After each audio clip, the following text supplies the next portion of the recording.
ದೇವನಹಳ್ಳಿ ತಾಲೂಕಿನ ಅರದೇಶನಹಳ್ಳಿಯ ವೀರಶೈವ ಸ್ಮಶಾನದ ಜಾಗ ಒಂದು ಕಾಲದಲ್ಲಿ ನೀರಿನ ಮೂಲವಾಗಿದ್ದು, ಈಗ ಗ್ರಾಮಸ್ಥರಿಗೆ ತೊಂದರೆ ಆಗಿದೆ ಅಂತ ಕಂದಾಯ ಅಧಿಕಾರಿಗಳು ಅಂತ್ಯಕ್ರಿಯೆಗೆ ಅವಕಾಶ ನೀಡದ ಕಾರಣ ಸೋಮವಾರ ಉದ್ವಿಗ್ನ ಪರಿಸ್ಥಿತಿ ನಿರ್ಮಾಣವಾಗಿತ್ತು.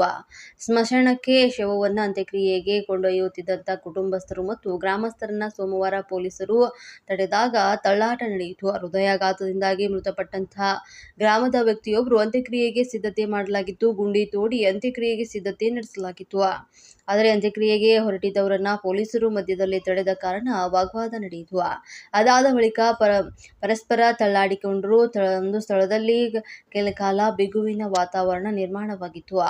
ವರ್ಷಗಳ ಕಾಲ ಅಂತ್ಯಕ್ರಿಯೆ ನಡೆಸ್ತಾ ಇದ್ದಂಥ ಜಾಗದಲ್ಲಿ ಈಗ ಶವ ಸಂಸ್ಕಾರವನ್ನ ಏಕಾಏಕಿ ತಡೆಯುವುದಲ್ಲಿ ಸರಿಯಿಲ್ಲ ಅಂತ ಗ್ರಾಮಸ್ಥರು ಅಧಿಕಾರಿಗಳ ನಡೆಗೆ ಒಂದು ಆಕ್ರೋಶವನ್ನ ವ್ಯಕ್ತಪಡಿಸಿದ್ದಾರೆ. ಪೊಲೀಸರು ಪರಿಸ್ಥಿತಿ ನಿಯಂತ್ರಣಕ್ಕೆ ತಂದ್ರು. ಮಾತುಕತೆ ಮೂಲಕ ಸಂಜೆ ವೇಳೆ ಅಂತ್ಯಕ್ರಿಯೆ ನಡೆಯಿತು. ಗ್ರಾಮದ ಹೊರ ವಲಯದಲ್ಲಿರುವಂತಹ ಸಿದ್ದಯ್ಯ ಕುಂಟೆಯಲ್ಲಿ ಕಳೆದಂತಹ 30 ವರ್ಷಗಳಿಂದ ವೀರಶೈವ ಸಮುದಾಯದವರು ಅಂತ್ಯಕ್ರಿಯೆ ನಡೆಸ್ತಾ ಇದ್ದು, ಗ್ರಾಮಸ್ಥರ ಈ ಒಂದು ಸ್ಥಳದಲ್ಲಿ ಸಮುದಾಯಕ್ಕೆ ನೀಡಿದ್ದಾರೆ. ಆದರೆ ಈ ಜಾಗ ಏಕಾಏಕಿಯಾಗಿ ಆ ಜಾಗ ಸರ್ಕಾರಕ್ಕೆ ಸೇರಿದ್ದು, ನೀರಿನ ಮೂಲವಾಗಿದೆ. ಅಲ್ಲಿ ಅಂತ್ಯಕ್ರಿಯೆ ನಡೆಸ್ತಾ ಇರುವುದು ಗ್ರಾಮಸ್ಥರಿಗೆ ತೊಂದರೆಯಾಗಿದೆ ಅಂತ ಶವ ಸಂಸ್ಕಾರಕ್ಕೆ ಅಡ್ಡಿಪಡಿಸಿರುವುದು ಸರಿಯಲ್ಲ ಅಂತ ಸಮುದಾಯದ ಮುಖಂಡರು ಅಸಮಾಧಾನವನ್ನ ವ್ಯಕ್ತಪಡಿಸಿದ್ರು.